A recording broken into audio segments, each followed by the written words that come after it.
அதாவது எப்பயுமே சார் இப்போ ஒரு பேர் வந்து ட்ரெண்ட் ஆயிட்டாங்கன்னா அதை பத்தின கேள்விகள் வந்து வரும். அதுக்கேத்த மாதிரியான ஒரு கேள்விதான் இது. மதுமிதா, ஜனனி.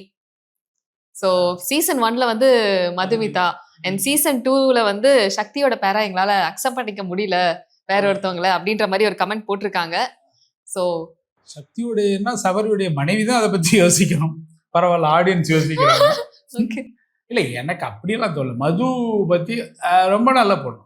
அதான், மற்றபடி வந்து இப்போ வரைக்குமே சமீபத்தோட அந்த பொண்ணுக்கு பர்த்டே ஆச்சு, நாங்கள் விஷ் பண்ணோம். பார்வதிங்கிற ஜனனிக்கும் அந்த இதுக்கு பேர் நல்லா செட் ஆச்சு. ஏன்னா கொஞ்சம் அந்த உங்களுக்கு அந்த ஹைட் வீட்லாம் நீட்டாக அது செட் ஆச்சு. அந்த பொண்ணோட ஒரு சீரியஸ் இருக்கும், சீரியஸான டஃப் நல்லா பண்ணக்கூடிய இது இருக்குது. எல்லாருமே நல்ல ஆர்டிஸ்ட் தாங்க, யாரையும் நம்ம இவங்க சிறப்புன்னு சொல்லலை.